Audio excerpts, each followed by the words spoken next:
नमस्कार दोस्तों, आज हम पेरियार के उन सवालों पर चर्चा करेंगे जो उन्होंने ईश्वर और धर्म के बारे में उठाए थे।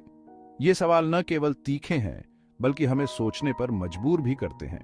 पेरियार एक समाज सुधारक और विचारक जिन्होंने अपनी तर्कशीलता और निडरता से धार्मिक मान्यताओं को चुनौती दी। उनके सवाल हमें अंधविश्वास और रूढ़िवादिता से परे जीवन और सृष्टि के रहस्यों को समझने के लिए प्रेरित करते हैं। तो चलिए शुरू करते हैं और पेरियार के सवालों के माध्यम से अपने भीतर झांकते हैं, सत्य की खोज करते हैं। पेरियार का पहला सवाल हमें ईश्वर के अस्तित्व पर ही प्रश्न चिन्ह लगाने पर मजबूर करता है। वो कहते हैं, अगर ईश्वर सर्वशक्तिमान है तो वो खुद को हमसे क्यों छुपाता है? क्या वो एक डरपोक है? ये सवाल हमें सोचने पर मजबूर करता है कि क्या हम वाकई किसी ऐसे ईश्वर की पूजा कर रहे हैं जो हमसे छुप कर रहता है, या हमने अपनी कल्पनाओं और डर से एक ऐसी शक्ति का निर्माण कर लिया है जो असलियत में है ही नहीं। क्या सच में कोई ईश्वर है जो हमारी प्रार्थनाएं सुनता है, हमारी इच्छाएं पूरी करता है, या ये सब हमारे मन का वहम है? पेरियार हमें इस भ्रम से बाहर निकलने और असलियत को देखने के लिए प्रेरित करते हैं। वो कहते हैं कि सच को जानने के लिए हमें अपने अंदर देखना होगा, ना कि बाहर भटकना होगा। तो आइए हम सब मिलकर इस सवाल का जवाब ढूंढने की कोशिश करते हैं, क्या ईश्वर वाकई एक डरपोक है? पेरियार का दूसरा सवाल और भी तीखा है। वो पूछते हैं, क्या ईश्वर इतना कमजोर है कि उसे हमारी चापलूसी की जरूरत है? हमारे धार्मिक किताबों में ईश्वर को सबसे शक्तिशाली बताया गया है, लेकिन फिर भी हम उसे खुश करने के लिए तरह तरह के तरीके अपनाते हैं।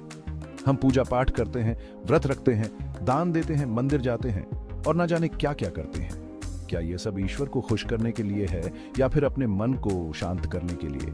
क्या हम वाकई ईश्वर की पूजा कर रहे हैं या फिर अपने फायदे के लिए उसका इस्तेमाल कर रहे हैं? पेरियार का मानना था कि सच्चा ईश्वर तो हमारे दिल में रहता है और उसे हमारी चापलूसी की नहीं बल्कि हमारे अच्छे कामों की जरूरत है। वो कहते हैं कि अगर हम सचमुच ईश्वर को खुश करना चाहते हैं तो हमें दूसरों की मदद करनी चाहिए, गलत के खिलाफ आवाज उठानी चाहिए और समाज को अच्छा बनाने की कोशिश करनी चाहिए।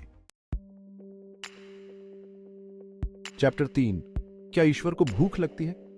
पेरियार का तीसरा सवाल हमें हमारी धार्मिक मान्यताओं पर हंसने पर मजबूर कर देता है।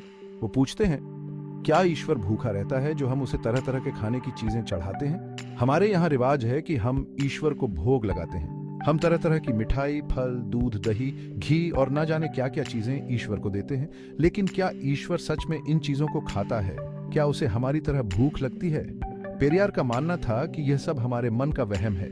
वो कहते हैं कि ईश्वर निराकार है, उसे हमारी चीजों की कोई जरूरत नहीं है। वो कहते हैं कि अगर हम सचमुच ईश्वर को खाना खिलाना चाहते हैं तो हमें भूखे इंसानों को खाना खिलाना चाहिए, प्यासे को पानी पिलाना चाहिए। चैप्टर 4, मांसाहार, धर्म या अंधविश्वास। पेरियार का चौथा सवाल जानवरों की बलि पर प्रहार करता है। वो पूछते हैं, क्या ईश्वर को खुश करने के लिए किसी बेजुबान जानवर को मारना जरूरी है? हमारे समाज में आज भी कई जगहों पर जानवरों की बलि दी जाती है।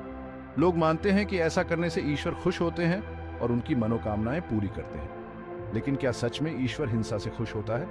क्या किसी बेजुबान जानवर की जान लेना सही है? पेरियार का मानना था कि ईश्वर दयालु है, हिंसक नहीं। वो कहते हैं कि किसी भी जीव की हत्या करना पाप है, फिर चाहे वो इंसान हो या जानवर।